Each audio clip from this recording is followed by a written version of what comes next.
Tuhan. Murid-murid Tuhan siap menerima pesan Tuhan? Kepada murid-murid Tuhan dibukakan rahasia, dan kepada orang banyak hanya diberikan perumpamaan. Oke, pertanyaannya sekarang, kita harus tahu bahwa kenapa keadaan dunia yang terjadi, gereja juga harus mengalami. Orang percaya juga harus mengalami.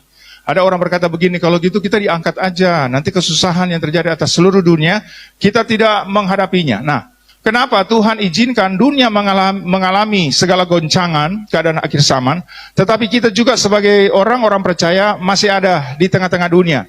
Ada pesan dipesan oleh Nabi Sefanya. Nah, saudara perhatikan baik bahwa semua nabi-nabi besar dan nabi-nabi kecil, semua nubuatan mereka terjadi, dan apa yang mereka katakan dan nubuatkan itu juga terjadi hari-hari ini di akhir zaman. Yang paham katakan haleluya. Saudara langsung saja Sefanya pasal 3 ayat 20, itu jawabannya.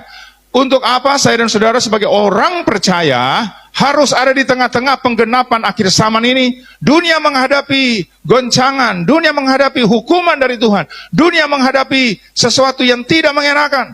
Tetapi kenapa kita harus ada di situ? Oke, perhatikan baik, ini pesan dari seorang nabi yang saya yakin ini juga terjadi hari-hari ini. Yuk kita baca bersama-sama, 1, 2, 3. Pada waktu itu aku akan membawa kamu pulang, yakni pada waktu aku mengumpulkan kamu, sebab aku mau membuat kamu menjadi kenamaan dan kepujian di antara segala bangsa di bumi, dengan memulihkan keadaanmu di depan mata mereka. Firman Tuhan. Katakan haleluya. Ini dia saudara, dari sini kita sudah dapat jawabannya, bahwa ternyata Tuhan punya tujuan luar biasa. Sebab aku mau membuat kamu menjadi kenamaan dan kepujian di antara segala bangsa. Coba bilang kenamaan dan kepujian di antara segala bangsa. Caranya bagaimana? Nih caranya. Di depan segala bangsa di bumi, dengan memulihkan keadaanmu di depan mata mereka. Coba bilang, memulihkan keadaan kita di depan mata mereka. Jadi saudara perhatikan baik, ini adalah rancangan yang luar biasa. Katakan haleluya. Keadaan akhir zaman, semua orang menghadapi sesuatu yang tidak mengenakan, sesuatu yang penuh dengan kesusahan. Kita sudah tahu, mau semua bidang akan susah. Mau bidang apa? Mau bidang politik akan terjadi goncangan, mau bidang ekonomi, apatah lagi, bidang kesehatan, mau bidang agama, mau apapun itu.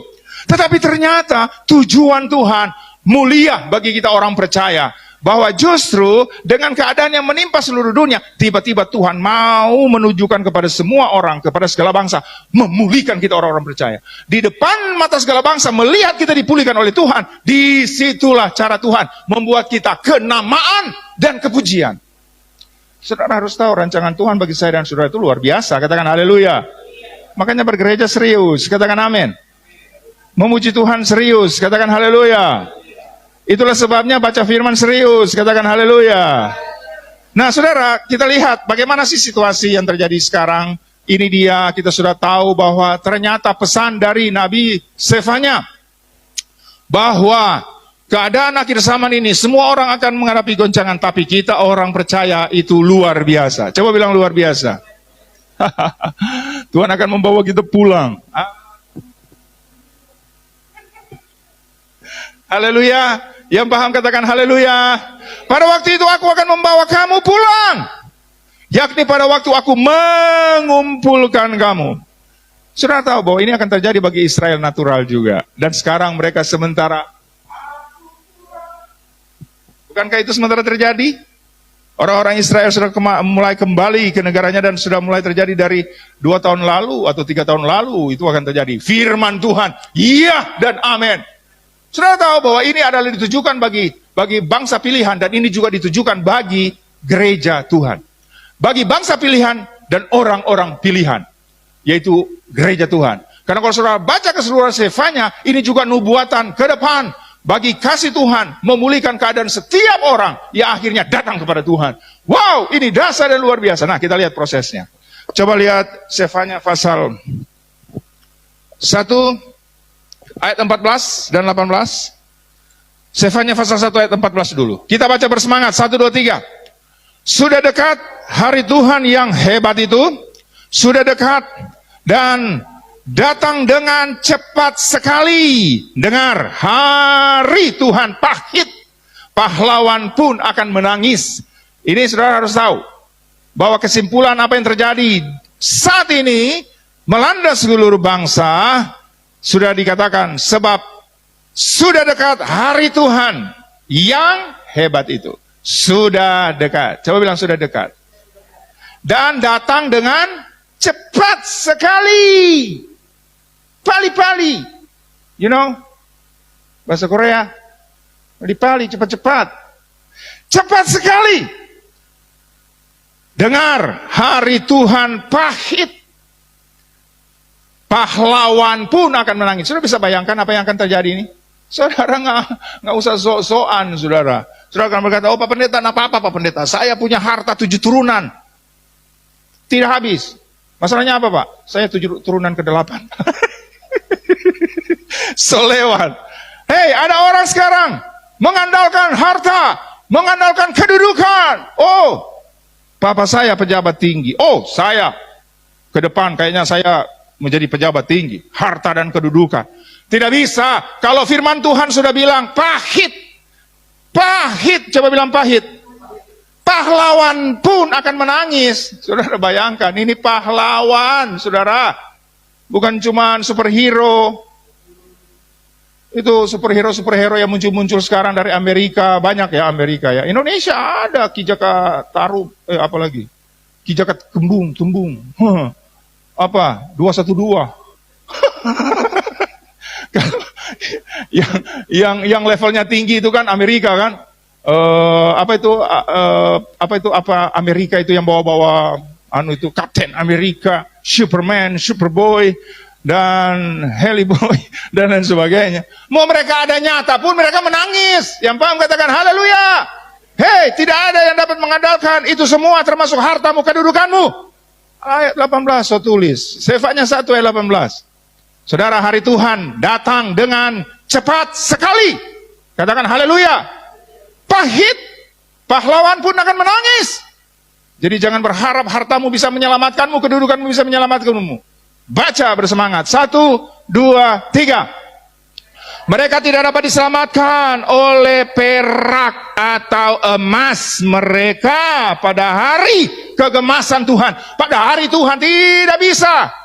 Harta mereka, emas, perak tidak dapat menolong. Lanjut, 1, 2, 3. Dan seluruh bumi akan dimakan habis oleh api cemburunya. Sebab kebinasaan, malah kebinasaan dahsyat diadakannya terhadap segenap penduduk bumi. Saudara di rumah baca-baca Alkitab atau tidak ini? Saudara ada hanya nonton yang lain. Saudara kalau rajin baca Alkitab, saudara akan mendapatkan kekuatan. Yang paham katakan haleluya. Saudara perhatikan baik, kebinasaan malah ditegaskan lagi. Malah kebinasaan dahsyat. Saudara bisa bayangkan itu kebinasaan dahsyat. Diadakan oleh siapa? Oleh Tuhan. Dia di atas segala-galanya terhadap segenap penduduk bumi. Saudara, Nabi Sefanya ini saya suka sekali karena dia itu pesannya itu bagi penduduk bumi, bagi seluruh orang, dan bagi orang Yehuda, bagi orang Yerusalem, bagi orang percaya. Wah, itu keren sekali. Saudara, Sefanya hidup di zaman Raja Yosia. Dan Raja Yosia kita sudah tahu merubuhkan semua tembok-tembok berhala. Dan Nabi ini hidup. Ayat 1, supaya saya nggak ngarang-ngarang. Sefanya 1 ayat 1 yuk kita baca. Firman Tuhan yang datang kepada Sefanya bin Kusi bin Gedalia bin Amaria bin Hizkia dalam zaman Yosia bin Amon, Raja Yehuda. Dan saudara baca sejarahnya di saudara bintang klik itu ada sejarah bagaimana Raja Yosia merubuhkan semua tembok-tembok berhala dan mengembalikan penyembahan hanya kepada Tuhan semesta alam, Allahnya Abraham, Ishak dan Yakub. Yang paham katakan haleluya. Wow, ini dasar dan Nabi ini ada di situ. Jadi berita Nabi ini juga apa yang akan terjadi kepada seluruh dunia dan apa yang terjadi kepada orang-orang percaya. Dan kita sudah lihat ending dari pesan Nabi Sefanya bahwa Ternyata kita orang percaya, tujuannya Tuhan membuat kita kenamaan. Makanya saya sudah bilang, orang percaya kok nggak usah cari-cari ngetop. Nggak usah bikin-bikin diri supaya ngetop. Hei, Tuhan punya tujuan bagi saya dan saudara, kenamaan. Coba bilang kenamaan. Kepujian. Betul tadi ya, ayat yang kita baca, Sefanya 3 ayat 20. Dan caranya Tuhan pulihkan kita di depan mata segala bangsa. Wow, keadaan semakin susah. Tiba-tiba anak-anak Tuhan dipulih, orang Israel natural dipulihkan Tuhan, orang-orang percaya gereja Tuhan dipulihkan Tuhan di depan mata bangsa-bangsa. Wow, itu membuat saya dan saudara top, market top. Yang paham katakan haleluya. Makanya sekarang nggak usah cari-cari top, haleluya. Supaya kita ngetop ke sana sini. Hei, tanpa you cari top, you akan top. Apa itu top? Tua umpum peot. Kan kita akan tua kan? Siapa di sini yang akan muda terus? Angkat tangan. Hari ini saudara lihat saya masih kencang-kencang? Tunggu 20 tahun lagi bro. So opa-opa, ay Rafi, kalau papa Rafi. So sekarang cewek-cewek masih mulus, masih kencang-kencang DP apa itu? Kulit. Siapa yang paling muda di sini? Nina umur berapa? 19. Oh, kencang sekali masih. Tambah 50 tahun, 50 tahun, naik mobil, keluar di kaca, kena angin, plak. Tidak akan bertahan, semua akan ke sana. Perhatikan baik firman, bahwa kalau Tuhan yang buat kita kenamaan dan kepujian, itu sudah rancangan Tuhan bagi saya dan saudara. Yang paham katakan haleluya. Jadi fokus saja kepada Tuhan. Nah, saudara, kita lihat bahwa ternyata hari Tuhan datang dengan pali-pali, dengan cepat sekali. Hari Tuhan itu dahsyat, pahit. Pahlawan pun akan menangis. Dan kita sudah baca tadi ayatnya bahwa perak, emas, semua kekayaan kita tidak dapat menolong kita. Yang paham katakan haleluya. Saudara, bisa nggak saudara lihat? Kalau orang-orang dunia itu ya karena mereka tidak percaya Tuhan. Tapi bagi orang-orang bergereja, orang-orang percaya, kenapa bisa mengalami? Karena ada dua hal, saudara. Yuk kita baca ayatnya. Ayat 5. Sefanya 1 ayat 5. Mereka sekarang sudah mulai, nah ini. Sefanya 1 ayat 5, kita baca bersemangat, 1, 2, 3. Juga mereka yang sujud menyembah di atas sotok kepada tentara langit. Dan mereka yang menyembah dengan bersumpah setia kepada Tuhan. Orang-orang yang sudah bersumpah setia kepada Tuhan juga ternyata akan. Namun, di samping itu bersumpah demi dewa Milkom. Bukankah ini yang terjadi sekarang? Hei, orang-orang percaya. Haleluya, ada berapa ratus ribu orang di sini? Makanya saudara perhatikan. Jangan hanya saudara korban euforia.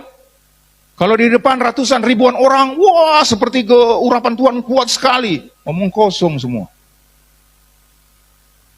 Saudara lihat ini. Juga mereka yang sujud menyembah di atas sotok kepada tentara langit. Dan mereka yang menyembah dengan bersumpah setia kepada Tuhan. Siapa di sini yang bersumpah setia kepada Tuhan? Ini sekarang ya orang-orang market top di dalam gereja. Orang-orang percaya yang luar biasa. Katakan haleluya. Namun di samping itu bersumpah demi dewa Milkom. Jadi ini yang terjadi sekarang. Orang-orang di dalam gereja yang berjanji setia kepada Tuhan ternyata juga lagi menyembah dewa Milkom. Saudara, kalau dewa Milkom itu sebenarnya bukan dewa yang ada yang kayak dewa Baal, dewa. Ini Milkom ini saudara, arti katanya itu sudah raja. Jadi dewa Milkom itu seperti begini. Ini bangsa Amon sih yang nyembah ini. Dewa Milkom ini begini. Ini dewa segala dewa. Ini rajanya dewa. So paling tinggi. Kita tahu bahwa Yesus Kristus raja segala raja. Ini akhir zaman. Katakan haleluya. Tapi orang-orang di dalam gereja ternyata mencari raja segala raja yang lain. Memang mereka menyembah Tuhan hari-hari ini. Memang mereka aktif sebagai orang-orang percaya kelihatannya. Tetapi di samping itu juga, apakah itu bahasa Pastor Yosia? Pas itu bahasa Sefanya, brother dan sister. Baca lagi ayatnya, supaya Enak. Baca bersemangat ayat 1, 2, 3. Juga mereka yang sujud menyembah di atas soto kepada tentara langit, dan mereka yang menyembah dengan bersumpah setia kepada Tuhan. Namun di samping itu bersumpah demi dewa Malkom. Ini yang terjadi sekarang. Berbahagialah kita murid-murid Tuhan yang tetap kokoh dengan Tuhan. Yang paham katakan haleluya. Ya, ini yang terjadi sekarang. Kita dibukakan rahasia firman, bukan? Lewat pesan Nabi Sefanya ini, bahwa ternyata baik orang Israel natural maupun gereja-gereja sekarang, di satu sisi mereka berjanji setia kepada Tuhan, tapi di samping itu juga ternyata cari kekuatan-kekuatan lain, cari dewa Milkom. Mungkin di zaman itu dewa Milkom memang ada wujud patungnya mereka sembah. Di zaman akhir ini tanpa patung pun, secara naluri orang-orang di samping menyembah Tuhan, keluar gereja cari kekuatan lain. Yang paham katakan haleluya. Yang belum paham tunggu sampai paham baru bilang haleluya. Sekarang ayat 6. Ada dua hal, satu di ayat 5, satu di ayat 6. Mari kita baca, 1, 2, 3. Serta mereka yang berbalik daripada Tuhan. Kalau tadi masih setia, sekarang sudah berbalik daripada Tuhan, yang tidak mencari Tuhan dan tidak menanyakan petunjuknya. Jadi stepnya ini sekarang masih begitu. Orang-orang apalagi kalau musik bagus, ada asap keluar dari listrik, lighting bagus, wah kelihatan memuji Tuhan dengan luar biasa. Itu masih kan kelihatan sekarang. Tapi mereka juga menyembah dewa Milkom, yang tanpa sadar mereka juga masih mencari kekuatan-kekuatan lain, masih kelihatan berbaur, untuk sekarang masih berbaur. Tetapi itu semua indikasi atau akan ke sini. Jadi kalau membiasakan diri begitu, maka gereja yang seperti itu akan, coba bilang akan ke ayat 6. Mereka akan sampai, baca 1, 2, 3, serta mereka yang berbalik. Kalau berbalik berarti sebelumnya bersama Tuhan. Serta mereka yang berbalik daripada Tuhan, yang tidak mencari Tuhan dan tidak menanyakan petunjuknya. Sampai satu titik mereka tidak akan mencari petunjuk lewat firman. Nabi-nabi, apostol, prophet, gembala, guru, penginjil ngomong, mereka sudah nggak dengar. Ada yang lebih jago ini. Apalagi sekarang TikTok sudah mulai mendoktrin kita dengan hal-hal. Media sosial mulai mendoktrin. Tiba-tiba muncul sosok-sosok pengajar yang luar biasa, yang sebenarnya sudah terdeteksi oleh kita, mereka nabi-nabi palsu. Tapi saudara akan tergoda juga, dan ajaran-ajaran mereka itu luar biasa. Dan akhirnya kita berbalik, no, di dalam gereja itu sudah, saya nggak mau dengar petunjuk Tuhan. Alkitab baca juga ngantuk, nggak lah. Saya mau cari yang Malkom saja, tanpa sadar. Oke, saya langsung saja ke jalan keluarnya. Karena tadi di ayat Sefanya pasal 3 ayat 20 itu kan endingnya, bahwa justru Tuhan membuat kita diproses di depan mata, dipulihkan di depan mata segala bangsa, supaya kita menjadi kenamaan dan kepujian di antara segala bangsa. Yang paham katakan haleluya. Ini situasi yang terjadi dan jalan keluarnya. Ini dia. Sefanya 1 ayat 7. Sefanya 1 ayat 7. Mari kita baca bersemangat, 1, 2, 3. Berdiam dirilah di hadapan Tuhan Allah, sebab hari Tuhan sudah dekat. Sungguh Tuhan telah menyediakan perjamuan korban dan telah menguduskan para undangannya. Saudara perhatikan, berdiam dirilah di hadapan Tuhan. Minta nada D. Haleluya. Coba bilang berdiam dirilah. Still to apa? Be still. Be still. Be silence. Ajarku berdiam. Keren ya lagunya. Tenang. Terus saat ku berpaling, kan temukan cintamu. Sudah. Saudara perhatikan baik. Ternyata sederhana Petunjuk Tuhan bagi kita orang-orang percaya adalah berdiam dirilah di hadapan Tuhan. Sudah tahu berdiam diri berarti wowo. You know wowo? Nah, ada yang tahu ini bahasa Sanskerta. Loya. Berdiam diri banyak orang pikir itu bisu. Kan berdiam diri. No. Berdiam diri selain be still, be silence, yang saya suka adalah hold your tongue. Tongue, you know? Siapa yang bisa bahasa Inggris di sini? Tongue. Tongue. Tongue. Susah sekali. Lidah. Haleluya. Artinya berdiam dirilah adalah hold your lidah. Tahan lidahmu. Saudara tahu artinya luar biasa ini? Kontrol lidahmu. Coba bilang kiri kananmu, katakan hold your tongue. Hey, nasi goreng 20.000, kalau bahasa Inggris 30.000. Makanya gereja yang bahasa Inggris kan nilainya tinggi, bro. Sister, hati-hati. Haleluya. Yang paham katakan haleluya. Apalagi kalau mau laku LCD saja sudah rusak-rusak begitu. Ini manipulasi manusia yang saya suka bergurau, tapi itu kan yang terjadi sekarang, situasi orang-orang yang mudah akan tergoda. Tapi tidak dengan kita murid-murid Tuhan yang paham katakan haleluya. Berdiam dirilah di hadapan Tuhan. Tahan lidahmu. Itu berarti saudara menjaga perkataan kita supaya dengan keadaan yang ada sekarang kita tetap memuji Tuhan, tidak menyalahkan Tuhan, dan supaya kita tidak salah ngata-ngatain sesuatu. Kita terlalu cepat berkata dia benar, dunia benar. Kita terlalu cepat berkata Tuhan baik, tapi kita juga terlalu cepat berkata Tuhan jahat. Tahan lidahmu. Apakah ini perkataan pendeta Yosia? No, no, no. Perkataan Nabi Sefanya. Baca ayatnya. Di mana tadi saya baca ya? Mudah-mudahan saya bisa dapat untuk kita semua. Katakan haleluya. Coba Sefanya pasal 2 ayat 3 coba.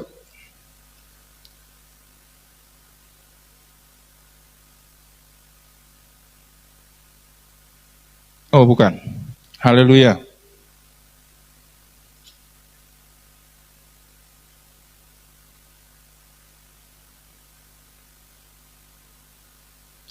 Saya sudah baca itu ya. Tenang, tenang. Kita akan mendapatkannya. Haleluya.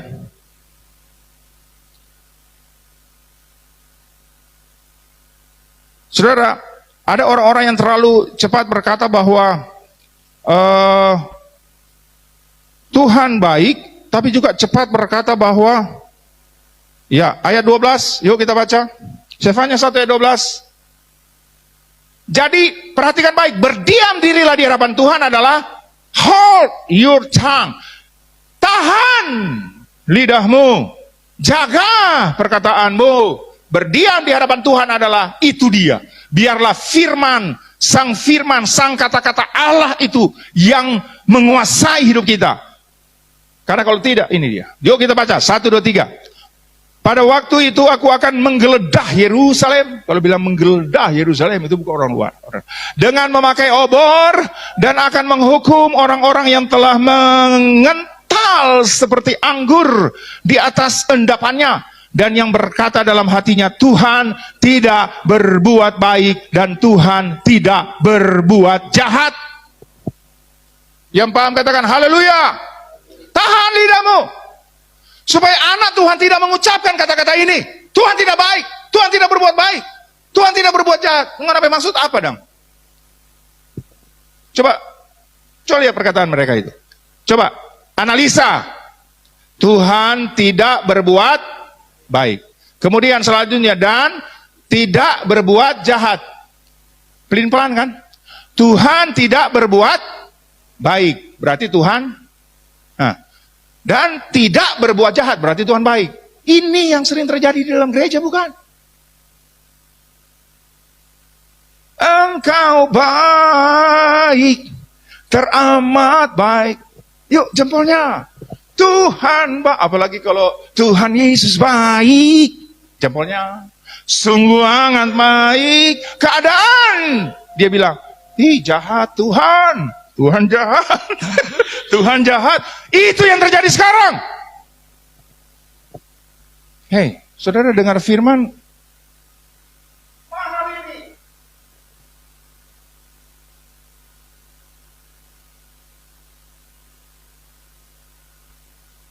Kebanggaan orang keluar, wah gedung besar, pengkhotbah terkenal. Import dari daerah lain, import dari negara lain. Hati-hati saudara, firman cukup bagimu. Di saat engkau berdiam di hadapan Tuhan, Tuhan akan membukakan rahasianya. Yang paham katakan haleluya. Saudara, ini yang terjadi, makanya jalan keluarnya adalah berdiam. Kembali ke ayat 7. Berdiam dirilah di hadapan Allah. Sebab hari Tuhan sudah dekat. Sungguh Tuhan telah menyediakan perjamuan korban bla bla bla bla. Nah, saudara, ada hal yang kalau saudara belajar berdiam diri di hadapan Tuhan, belajar menjaga kata-katamu sehingga engkau tidak berkata plin-plan seperti orang-orang di Yerusalem tadi, orang-orang percaya tadi di ayat 12, mereka bilang Tuhan tidak berbuat baik. Tiba-tiba mereka bilang Tuhan tidak berbuat jahat. Maksudnya apa? Maksudnya apa? Orang-orang sekarang bukankah begitu? Artinya begini, di satu sisi mereka bilang Tuhan baik, di satu sisi mereka bilang Tuhan jahat. Bukankah itu yang terjadi sekarang? Jaga lidahmu.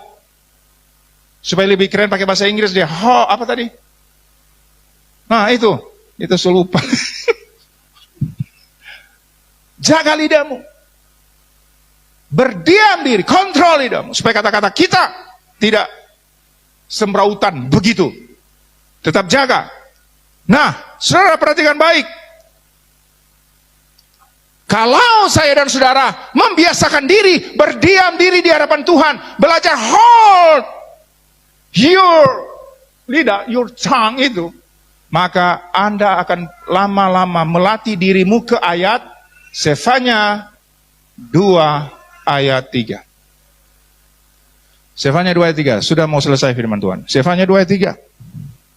Mari kita baca bersemangat. 1, 2, 3. Carilah Tuhan, hai semua orang yang rendah hati di negeri, yang melakukan hukumnya. Carilah keadilan, carilah kerendahan hati. Mungkin kamu akan terlindung pada. Sudah begitu masih maybe bro. Masih mungkin kamu terlindung di hadapan Tuhan. Tapi nggak apa-apalah. Karena berjalannya surat ini ditulis, akhirnya sampai di Sefanya 3 ayat 20 yang kita baca tadi, bahwa memang rencana Tuhan membuat kita kenamaan dan kepujian. Katakan haleluya! Di hadapan segala bangsa. Itulah jawaban. Kenapa hari-hari ini segala bangsa menghadapi susah, tapi gereja juga mengalami susah. Itu jawabannya. Nah, saudara perhatikan di sini. Carilah kerendahan hati. Saudara kalau melatih berdiam di hadapan Tuhan, melatih menjaga bibirmu untuk tidak berkata lancang. Satu sisi berkata Tuhan baik, tapi keadaan terbentuk di kehidupan sehari-hari, engkau berkata Tuhan jahat. Hati-hati. Sekali berkata Tuhan baik, Tuhan baik. Tuhan mau buat engkau merana, atau Tuhan izinkan engkau mengalami masalah, tetap engkau berkata Tuhan Yesus baik. Itu yang unggul di akhir zaman. Nah, kalau kita membiasakan berdiam diri di hadapan Tuhan seperti itu, maka kita akan membiasakan terbentuk gaya hidup kerajaan sorga. Ini dia, rendah hati. Bukankah Yesus berkata, belajarlah kepadaku karena aku lemah lembut dan rendah hati? Amin, firman Tuhan.